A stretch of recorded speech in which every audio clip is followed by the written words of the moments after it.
আমার নাম বিভাস, বয়স 24। কেমিস্ট্রিতে অনার্স মাস্টার্স পাস করেছি, বেকার, তবে চাকরির জন্য চেষ্টা করছি, বিভিন্ন জায়গায় ইন্টারভিউ দিচ্ছি, কিন্তু চাকরি হচ্ছে না, আয় ইনকাম তেমন নেই। কিন্তু ভ্রমণের নেশা আছে, এখনো ভ্রমণ করি। ভ্রমণের টাকা জোগাই টিউশন পড়িয়ে। সায়েন্সের ছাত্র, তাই ছাত্র জোগাড় করতে কষ্ট হয় না। বেশ উঁচু লম্বা সুস্বাস্থ্যের অধিকারী উজ্জ্বল শ্যামলা আমি, কিন্তু এখনো একটা প্রেম করতে পারিনি। প্রেম আমার ভালোও লাগে না, ওসব আবেগ আমার নেই। অনেকদিন পর ঘুরতে যাচ্ছি, সেকেন্ড ক্লাস স্লিপারে টিকিট কেটেছি আমি, রাত 11:55 সময় হাওড়া থেকে চেন্নাইয়ের উদ্দেশ্যে। ছাড়ল আমার গন্তব্য, ওটি জীবনে প্রথমবারের মতো যাচ্ছি। ওখানে হিমালয়ে অনেক ঘুরেছি, এবার একটু দক্ষিণে ভ্রমণের ইচ্ছে হয়েছে। বন্ধুরা অনেকেই সঙ্গী হতে চেয়েছিল, কিন্তু শেষে কেউ এল না, তাই একাই যাচ্ছি। আমার সামনের আসনে বসে আছে 3 জন, 2 জন পুরুষ আর 1 জন মহিলা। পুরুষ দুজনেরই বয়স 55-60-এর মতো। মহিলার বয়স বড়জোর 35, শাড়ি পরে আছেন উনি। তার মানে মহিলাটি আমার চেয়েও অন্তত 10 বছরের বড়। তিনি পাশে বসে একজন বয়স্ক পুরুষের সাথে কথা বলছেন।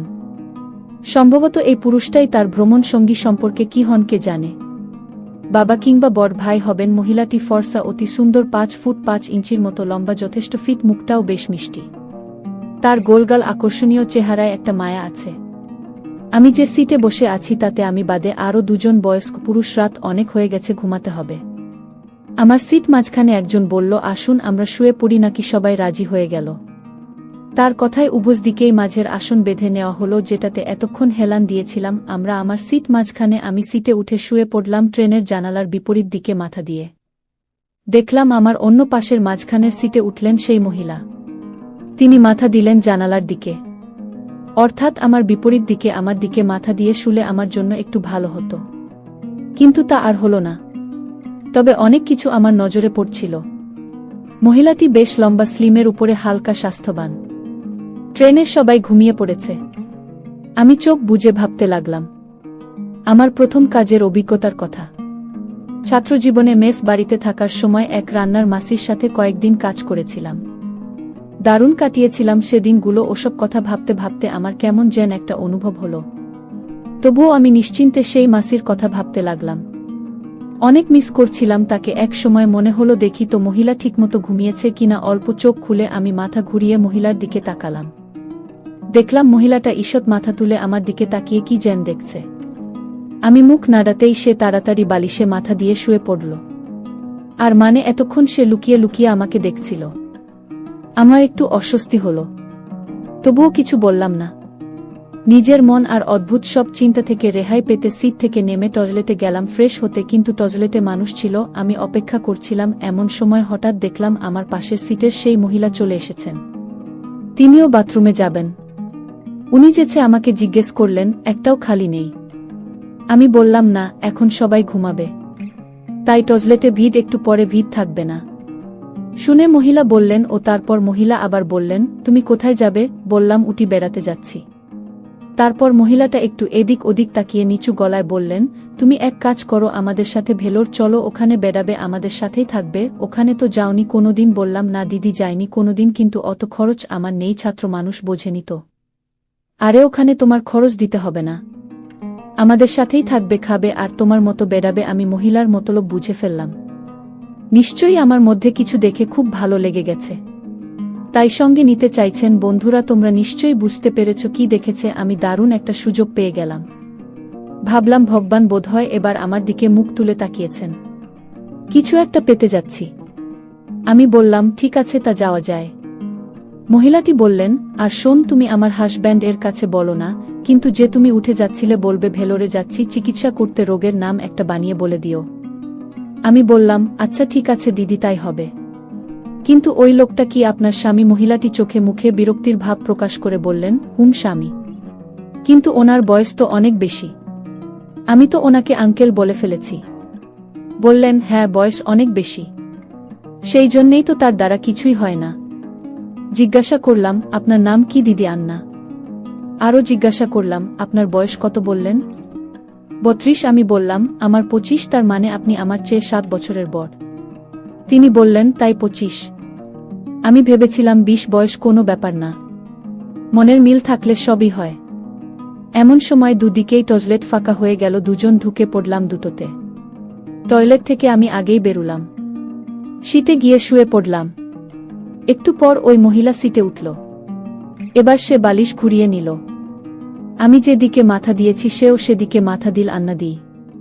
মাঝে মাঝে চোরা চাহনিতে আমার দিকে তাকাচ্ছিল। আমি আর ৭-৫ ভাবলাম না, দেখছে দেখুক, আমারই ভালো। রাত ৩টের দিকে ঘুমিয়ে পড়লাম।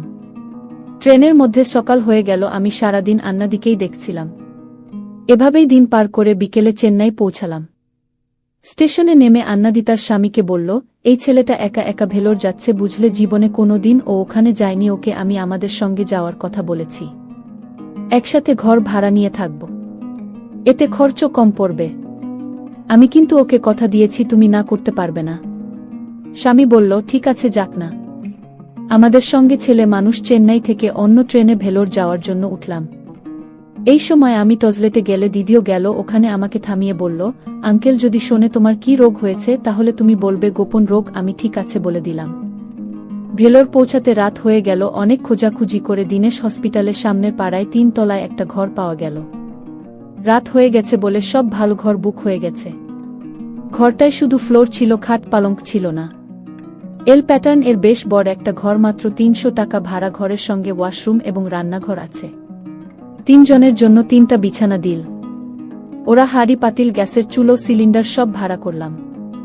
ব্যাগপত্র রুমে রেখে হাত মুখ ধুয়ে আমরা হোটেলে খেতে বার হলাম। খেতে খেতে আন্নাদি তার স্বামীকে বললেন, কাল থেকে তোমার আর হোটেলে খেতে হবে না, তোমাকে ডাক্তারের কাছে সিরিয়ালে বসিয়ে আমি আর বিভাস বাজার করতে যাব। তার পর দুজন রুমে এসে রান্না করব। তোমার ডাক্তার ডাকানো হয়ে গেলে ফোন করে দিও। স্বামীকে বললেন, ঠিক আছে, তাই করো। আমি সাথে সাথে পকেট থেকে 2টা 500 টাকার নোট বার করে আন্নাদের হাতে দিয়ে বললাম, আন্নাদি, আপাতত এটা রাখুন, আমার থাকা আর খাওয়ার খরচ। খাওয়া দাওয়ার পর রুমে এসে কিছুক্ষণ গল্প টল্প করে বিছানা পেতে শুয়ে পড়লাম।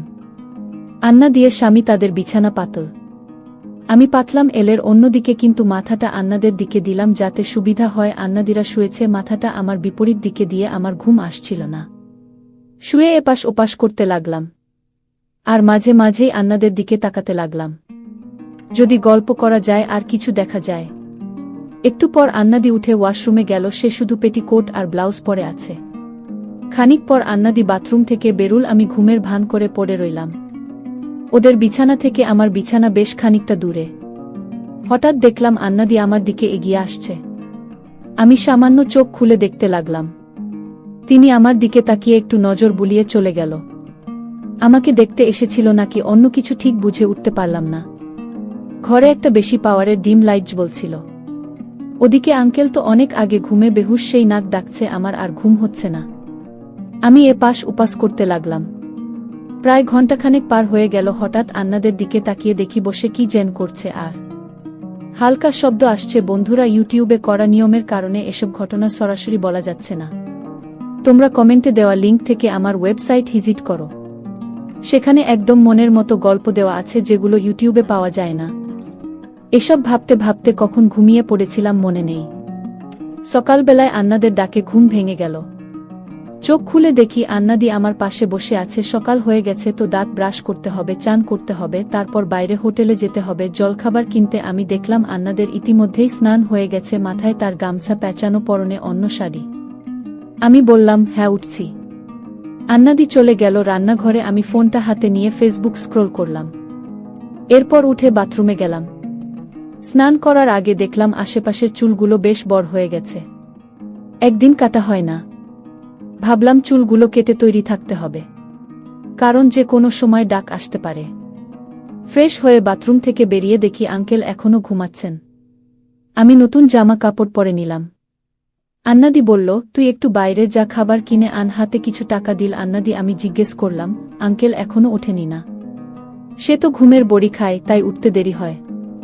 এক্ষুনি উঠে পড়বে, উঠলেই আমরা খাবার খেয়ে বাইরে বেরোব। আমি বাইরে বার হলাম। হোটেলে যেতে যেতে ভাবতে লাগলাম, আন্নাদি হঠাৎ আমার সাথে তুই করে বলছে কেন? মানুষ বেশি বেশি যেন ভাই মনে করে, সেই জন্যই কি? আবার ভাবলাম আঙ্কেলের কথা, সে ঘুমের বড়ি খেয়ে ঘুমায়, সেই জন্যই আশেপাশে কখন কি হয় কিছুই বুঝতে পারে না। ব্রেকফাস্ট করে আমরা দীনেশ হসপিটালে রওনা হলাম। সকাল 10:30টায় হসপিটালে রোগ বিভাগে গিয়ে দেখলাম অনেক বড় সিরিয়াল। আন্নাদি সিরিয়ালের কাগজপত্র জমা দিতে গেল। আঙ্কেলের সিরিয়াল আগেই কাটা ছিল, আজকে উনার সিরিয়াল 26, কিন্তু এখন চলছে মাত্র 3। আন্নাদি বলল, সিরিয়াল 26, কিন্তু আমাদের আশা একটু আগে আগে হয়ে গেল। কি করা যায় বলো তো? আসলে আন্নাদি ইচ্ছে করেই আগে আগে এসেছিল যাতে আঙ্কেলকে এখানে বসিয়ে রেখে বাজার এবং রান্না করার জন্য চলে যাওয়া যায়। আন্নাদের কথা শুনে আঙ্কেল বললে, কোনো সমস্যা নেই, তোমরা গিয়ে বাজার করে রান্না শুরু করো, আমি রক্ষা করি, সিরিয়ালে এসে গেলে ফোন দেব। আমরা দুজনই সাথে সাথে বাজারে রওনা হয়ে গেলাম। রিকশায় বাজারে গিয়ে বাজার করে রুমে ফিরতে আধা ঘন্টার বেশি লাগবে না। কিনেছি শুধু একটা লাউ আর ডিম এবং বিভিন্ন মশলাপাতি, আর দিদি আমার জন্যে কিনল এক বয়াম খাঁটি মধু। বাজার থেকে হেঁটেই ফিরলাম। বাসায় হাঁটার সময় আমি আন্নাদের পেছন পেছন চলতে লাগলাম। বেশ ভালোই লাগছিল। বিশাল সাইজের লাউ দুইটা, এত বড় লাউ সচরাচর দেখা যায় না। আমি ভাবছিলাম এই লাউ দিয়ে এক্ষুনি সুস্বাদু তরকারি বানানো যায়। একটু পর আমরা বাজার করে রুমে চলে আসলাম। শাড়ি পরে বাইরে গিয়েছিল আন্নাদি। ওই অবস্থাতেই রান্নাঘরে ঢুকে পড়ল। হাতে সময় খুব কম। আমি একটি ফ্রেশ হয়ে রান্নাঘরে ঢুকলাম যাতে কাজ করা যায়। আন্নাদি খুব দ্রুত রাইস কুকারে ভাত ধুয়ে দিয়ে ডিম সিদ্ধ করতে দিয়ে সিঙ্কে দাঁড়িয়ে দাঁড়িয়ে কড়াই থালা বাতি বাছতে লাগল। এর মধ্যে আমি লাউ, পেঁয়াজ, রসুন, মরিচ কেটে ফেললাম। আন্নাদি বলল, এখন মশলা বাটতে হবে। আন্নাদি দাঁড়িয়ে মশলা বাটতে শুরু করল। এদিকে আমি লাউ দুইটা দেখতে লাগলাম। সব ঠিক আছে নাকি? রান্না করলে ভালোই হবে। আমি বললাম, আমাকে কি আর কোনো কাজে সাহায্য করতে হবে? আন্নাদি বলল, করতে হতে পারে, আপাতত দাঁড়িয়ে থাক। ঠিক আছে বলে দাঁড়িয়ে রইলাম আন্নাদের দিকে। একটু পর আন্নাদি বলল, একটু সাহায্য কর, লাউ দুইটা ভালো ধুয়ে নেয়। এরপর মশলা দিয়ে মাখিয়ে কড়াইতে দিয়ে দেয়। মাঝে মাঝে ভালো করে চামচ দিয়ে নাড়া দেয় যেন পুড়ে না যায়। একটু পর আন্নাদি, বন্ধুরা, ইউটিউবের কড়া নিয়মের কারণে এসব ঘটনা সরাসরি বলা যাচ্ছে না। তোমরা কমেন্টে দেওয়া লিংক বলল, এত আস্তে নাড়াস না, তাহলে তরকারি টেস্ট নষ্ট হয়ে যাবে, একটু জোরে নাড়া। ওদিকে আবার হাসপাতালের সিরিয়াল দেওয়া আছে, যে কোনো সময় ফোন আসতে পারে। তোমরা কমেন্টে দেওয়া লিংক থেকে আমার ওয়েবসাইট ভিজিট করো। সেখানে একদম মনের মতো গল্প দেওয়া আছে যেগুলো ইউটিউবে পাওয়া যায় না। ঘণ্টা পর আন্নাদি বলল, একটু থাম, চুলোটা অফ করে দিয়ে আসি।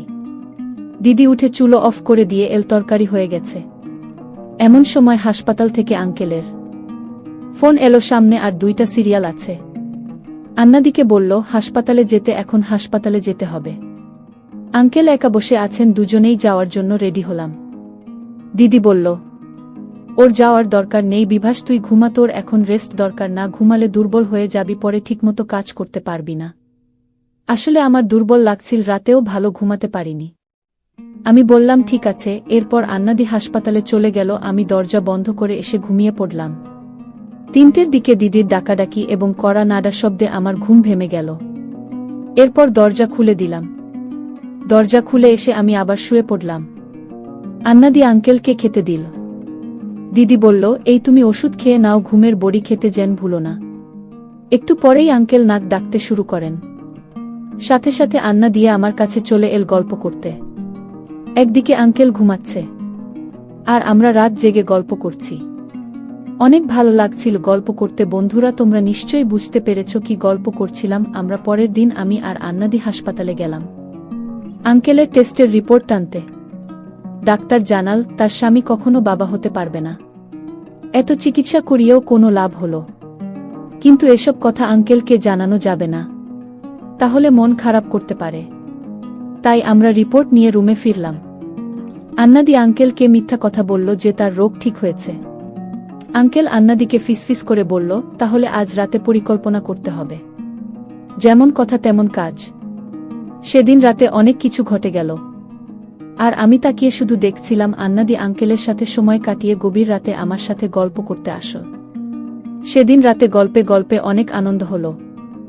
এরপর কয়েকদিন পরের ঘটনা, দিদিরা ভেলোর থেকে বাড়ি চলে যাবে। আঙ্কেলের চিকিৎসা হয়ে গেছে তাদের, আর এখানে থাকার দরকার নেই। আজকে বিদায় নিচ্ছে দিদিরা। ব্যাগ বোচকা সব বাঁধা হয়ে গেছে। আমি স্টেশন পর্যন্ত যাব। ওদের এগিয়ে দিতে ট্রেনে ওঠার আগে দিদি অনেক কাঁদল। বল তোর সাথে আর কবে দেখা হবে বিভাস তোকে ছাড়া আমি থাকব কি করে আমার কোনো কিছুতেই ভালো লাগবে না। আমি দিদিকে অনেক প্রতিশ্রুতি দিয়ে বাসায় ফিরলাম। দিদির জন্য খুব খারাপ লাগছিল, খুব সহজ সরল মেয়েটা দেখতে দেখতে 9 মাস কেটে গেল। একদিন খবর শুনতে পেলাম আন্নাদের ছেলে হয়েছে। আন্নাদের ফোনে বলল ছেলে নাকি একদম আমার মতো হয়েছে। বন্ধুরা তোমরা নিশ্চয়ই বুঝতে পেরেছ কি ঘটেছে। যাই হোক আমাকে দেখতে যেতে বলল আন্নাদি, আমি যাওয়ার সুযোগ পাচ্ছিলাম না। শেষে ছেলের বয়স যখন 5 মাস তখন কাজের ছুটি নিয়ে ছেলেকে দেখে এলাম। 4 দিন ছিলাম আন্নাদের বসায়। আঙ্কেল অফিসে গেলে আর রাতে ঘুমিয়ে পড়লে আমি আর রান্না দিয়ে অনেক গল্প করতাম। আঙ্কেল আগের থেকেও আরও অসুস্থ হয়ে পড়েছে, আরও বুড়ো হয়ে গেছে, চলতে ফিরতেও তার কষ্ট হয়, যার কারণে আমার আর রান্নাদের একটু সুবিধা হতো। মাঝে মধ্যে আমরা গল্প করতে পারতাম কোনো চিন্তা ছাড়াই।